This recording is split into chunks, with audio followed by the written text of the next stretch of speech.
तू काय मला म्हणालीस की बाळाला सूप हवंय, बाळाला सूप मिळणार आहे. पण ह्याला काय एक मिनिट आता तू ना जरा थांब.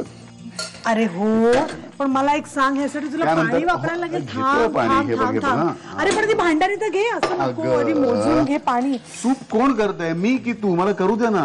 हा, एक मिनिट. तू राहायला चाललीस बहिणीकडे? नाही, म्हटलं नुसतं भेटून यावं. अगं पण आई, माझा सगळा स्वयंपाक झालाय, मी सगळे कामही केलेत. मी जाऊन येईन लगेच. विचार करत होते तुझ्यासोबतच निघावं. अगं नको बाई, मला फार उशीर झालाय. तू नंतर ये ना. आणि हवं तर आईला बरोबर घेऊन जा. हा काय आहे, चल मी निघतो.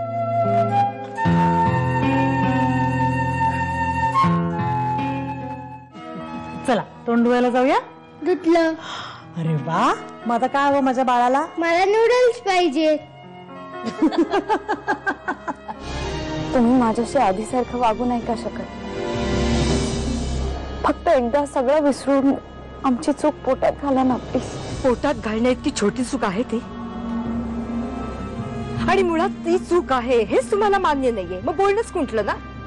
पण या तान्ह्या जीवाचा काय दोष आहे त्यात? आशू, हा तानाजीव ज्याचा आहे ना त्यानेच कवटाळावं त्याला. आई,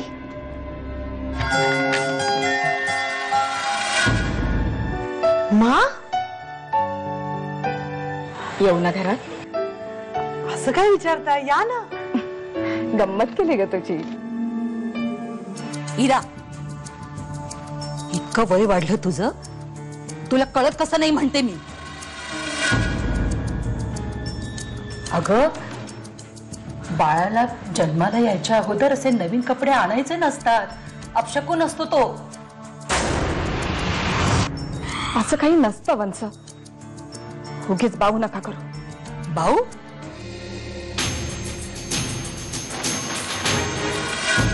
हे बघा, भरले मी सगळे कपडे पिशवीत. नमिता, तू काही काळजी करू नकोस. मी आता देवळात जाते ना, नाक घाशीन मी तुझ्यासाठी तिथे. आणि इरा, ती पिशवी माझ्या डोळ्यासमोर सुद्धा नकोय मला. नेऊन ठेव तुझ्या खोलीत. येते मी नमिता.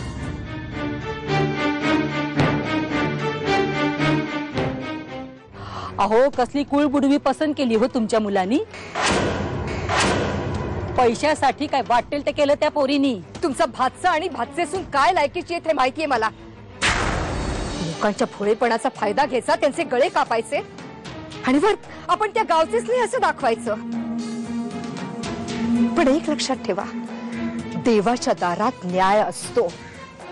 तो जसं देतो ना तसंच नेतोही. प्रत्येकाला त्याच्या कर्माचं बरोबर फळ मिळतं. आणि तुमची कर्म काय बाई आई ही? आग लागो हिच्या तोंडाला. हसतेस काय तू?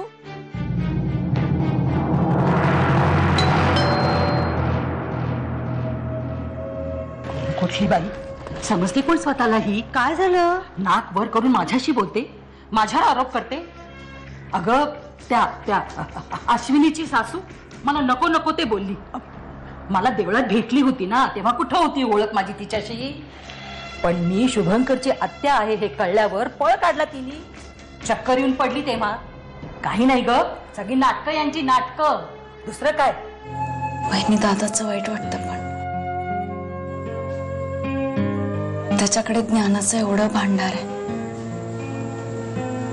तरी त्याला मेडिकलच्या दुकानात नोकरी करायला लागते. कष्ट करून कमवतात ना, ते महत्वाचं. कुणाकडे लाचारी नको पत्करायला. ऑपरेशन नंतर तब्येत मला अजून नाजूकच वाटते दादाची. अगं, ऑपरेशन नंतर तब्येत सुधारली त्यांची. तुला काळजी वाटते ना त्यांची, म्हणून असं म्हणतेस. आणि अश्विनी, आता तू तुझ्या संसाराकडे लक्ष दे. इकडचं टेन्शन नको घेऊ.